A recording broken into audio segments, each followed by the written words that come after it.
Do you think there's a chance Mitt will get his 1122 votes and delegates, and there will not, thus, no brokered convention? I don't know. I mean, if he does get the 1122, then there's no way there will be a brokered convention? Oh, well, things happen. Funny things happen on the way to the convention. So it isn't solid. Well, let me tell you about it. 1122.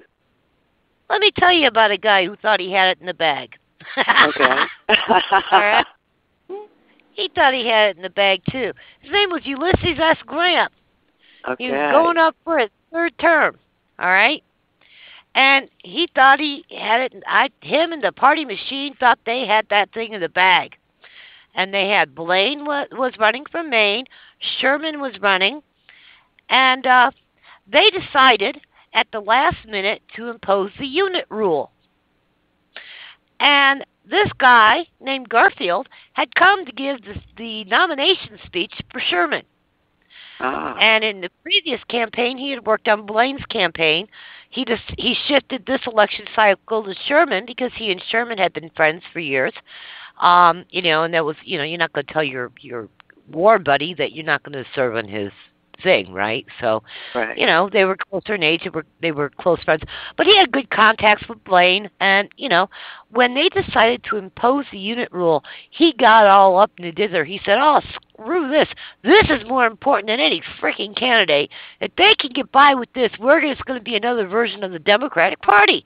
And he was furious. And he formed this coalition, and he stormed the convention. He had the convention chair de-chaired. He had the party chair almost de-chaired. All right, they all left the pre-meeting of the convention, and the convention chair and the RNC chair had been unseated, and so they come to him humbly. Okay, his name is Garfield. They come to him humbly and they say, "Look, if we agree not to impose the unit rule, will you object to us chairing the convention and being the head of the Republican Party, respectively?" And he said, well, okay. So the next day they all meet, and they rescind the unit rule, and he allows them to continue to serve as convention chair and party chair. So they go to the balloting. Then the convention begins. All the hoopla and whatnot. Grant's cocky old Grant thinks he's got it in the bag for the third term.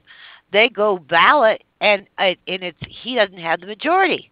All right, and it goes the fifth ballot. He still doesn't have it. In fact, he's losing delegates. He's getting worse. People are getting angry. So they all go home that night. They go to Garfield and they said, "Look, everybody was unified behind you over this silly unit rule. Would you consider running?" He goes, "I really don't want to run. I came here, because he had given the nominating speech for Sherman. He goes, I'm back in Sherman." He goes, "Well, we're asking you to run." He said, "Oh, well, all right, fine. But I'm still back in Sherman." So so it continues, all right, on and on and on.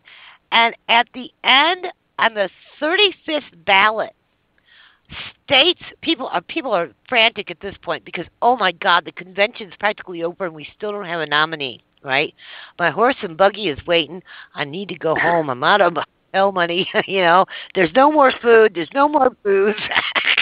The tobacco's gone. We gotta pick. It's all been cut off. The party's over. We gotta get down to business. All right. It's on the 35th ballot. Now, the very unit rule that he had spoke against states self-impose voluntarily upon themselves the unit rule. And they start voting as blocks. And on the 35th ballot, Garfield emerges as the nominee. Wasn't even running for president. Okay? Wow. And everybody is exhausted. Roscoe Conklin, this party boss hack out of New York, says, "Well, look, let's just take the guy here at the top of the alphabet in the vice presidential pool and pop him on." And everybody's pretty tired, and they agree. Well, it's one of his buddies, Chester Arthur, and that's a whole other story in American history right there. He was a kind of a political hack, party boy, but a good party boy in the end. He starts off as a rascal, but in the end he actually redeems himself. But The presidential nominee and winner was President James Garfield. Wow. I love that story. Thank you so much for being our speaker today, Barbara. I would like to give a close here and say that a Patriot's Voice for Freedom is here to help bring issues of vital importance to the forefront. We are here with the hopes that you will benefit from what we have to share with you and that you will become a proactive, passionate patriot because of this. We speak to you as passionate patriots and concerned citizen journalists who will do everything within their power to keep America a free nation.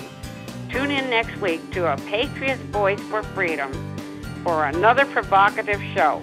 To listen to the live streaming on the computer, go to www.wkfl1170am.com on Saturdays from 10 to 11 Eastern Standard Time. Remember, our voice is your voice. A Patriot's Voice for Freedom. We are here for you to speak through you. A Patriot's Voice for Freedom is the voice of the people. Thank you so much. Well, thank you for having me on. Barbara, you were delightful. Yeah, you really were. Thank you.